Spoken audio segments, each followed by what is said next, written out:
Oh boy, it's so great. Kenda, a very familiar face, Dr. Kenda Creasy Dean from Princeton Theological Seminary, and we welcome you, Mr. Justin Forbes from Flagler College. And your lecture was on belonging and joy.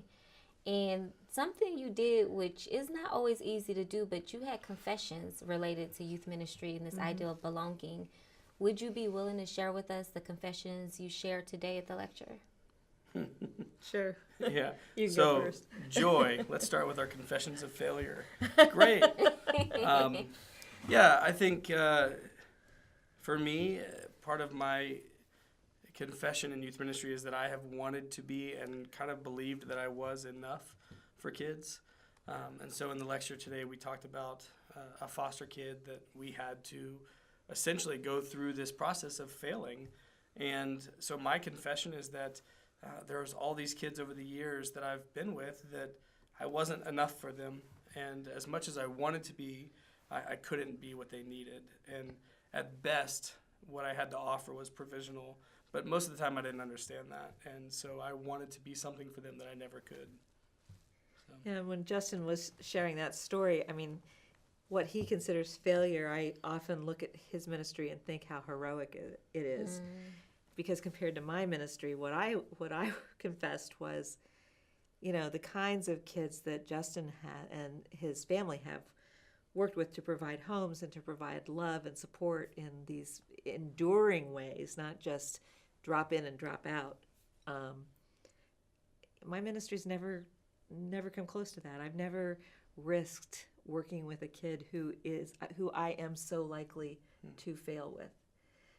By and large, the ministry that I've done has been working with alpha kids, you know, and working with kids who have been identified as leaders, or, you know, and in talking with Justin, I'm convicted by the fact that I have taken so few risks in my ministry with young people.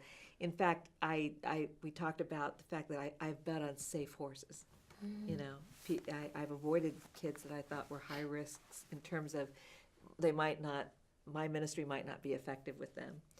And the convicting realization as we were working on this for me was, you know, I think after 30 years, it's quite likely that my ministry has missed some of the kids who needed Christ and needed me the most.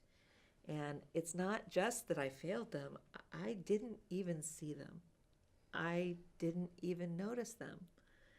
I was so focused on this other kind of young person. So this was a convicting process for both of us.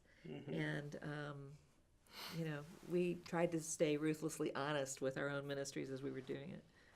Yeah. And I think part of the question then becomes, where is joy in those failures? I think it's a good question. Yeah. I don't know. That's what we're wrestling with. And how does one deal with the shame that's associated with failure? Well, I think we're all really good at running from it and just not talking about it.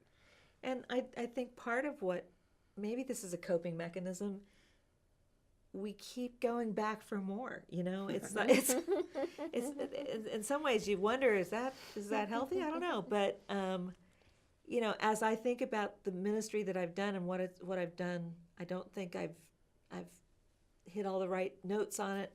You know, instead of saying I should do something, I should work at the bank. You know, my instinct is, okay, I want to do over. Let me go back in and let me see if I can do this better, because there is some underlying hope that I have, you know, and I dare to have that hope for myself, and I dare to have that hope for whatever young person is thrown on my path, that God is still out there willing to work with me to help get grace shared with that young person. So keep going back for more.